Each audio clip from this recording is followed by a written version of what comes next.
Magandang araw po sa inyong lahat and welcome back to our channel. Ito pa din po ang Ganap Canada. At muli, hihingin ko po kung ikaw ay bago sa aming channel, mag-subscribe, mag-like, mag-comment, and mag-share na din po ng ating mga video. Ngayon pong araw, meron akong tanong sa inyo.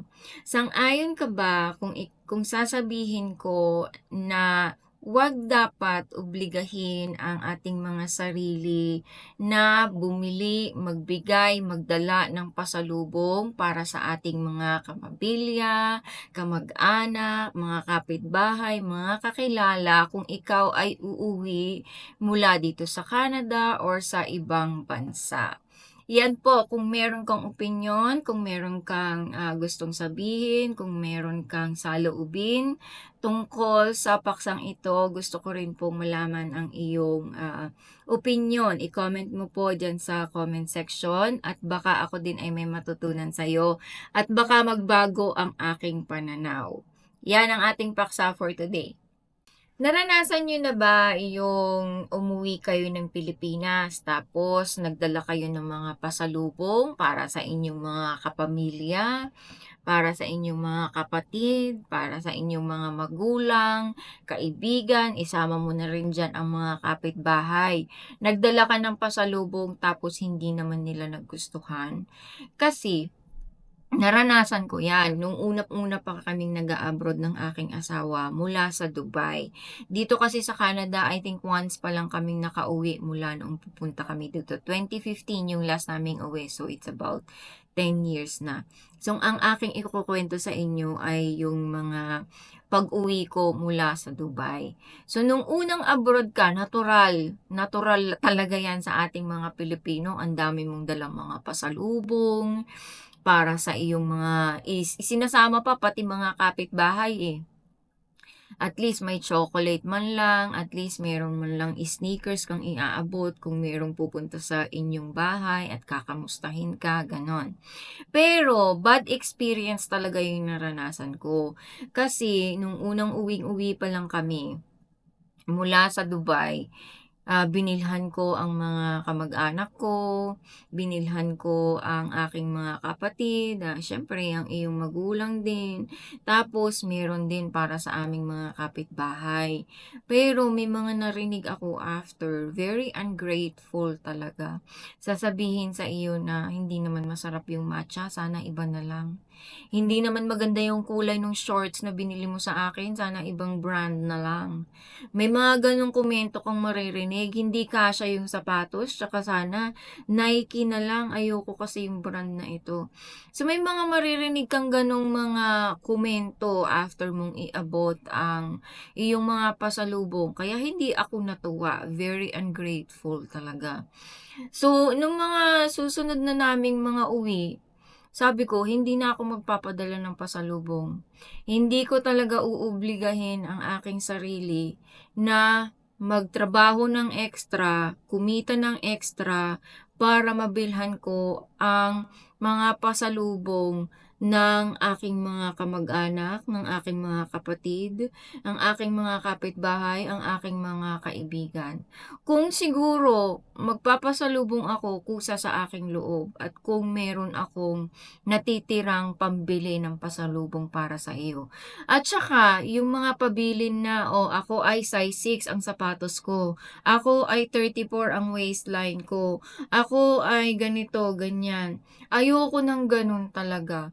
Yung bang talagang inuobliga ka nila na magdala ng para sa kanila mula sa ibang bansa.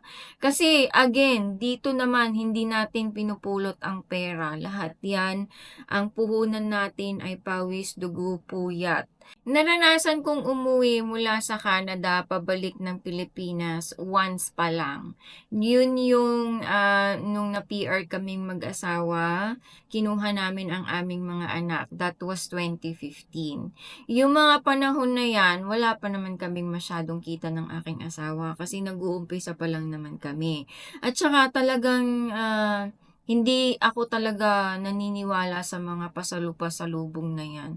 Yung bang bibitbitin mo napakabigat, ang dami mong chocolate, halos yung isang luggage mo ay puro, ang laman ay puro chocolate. Hindi ko talaga inuobliga yung sarili ko. Yun po ang aking personal na opinion lamang.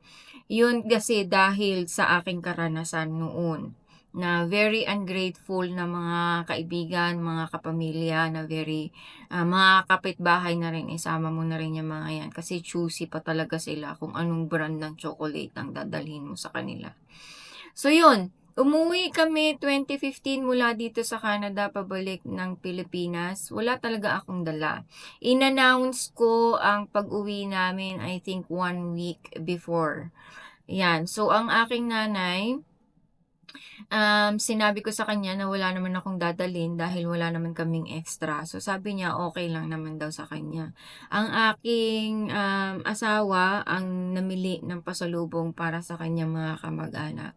Okey na din siguro yun kasi matagal na din naman siyang nagtatrabaho dito sa Canada. Nauna kasi siya dito na pumunta, 2010 siyang pumunta rito tapos yun yung unang-una din niyang uwi.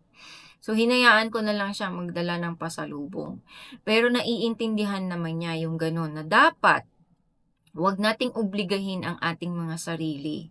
Yung bang tipong i-a-announce mo yung pag-uwi mo 6 months before kang uuwi. So, aasahan ng pamilya mo, aasahan ng mga kamag-anak mo, mga kapitbahay mo na uuwi ka.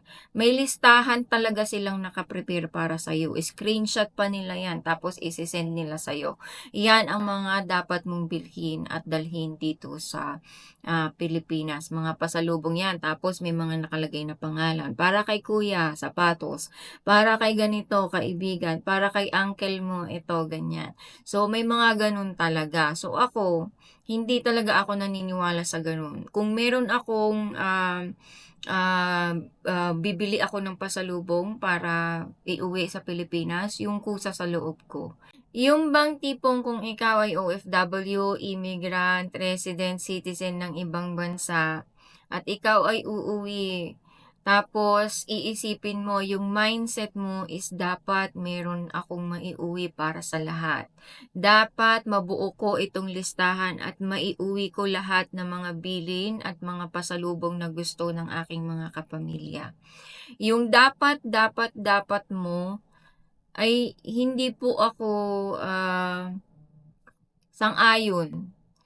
Kasi sa aking opinyon, kung ang layunin lang ng iyong pag-uwi ay dapat maipakita mo sa iyong mga kapamilya na ikaw ay naging successful na dito sa Canada kahit hindi mo kaya, kinakaya mo para lang, mabigyan mo sila ng pasalubong, ay hindi po ako sang-ayon. Kasi sa akin namang palagay, sa aking opinyon, dapat sabihin natin kung ano ang tunay na ating kalagayan dito.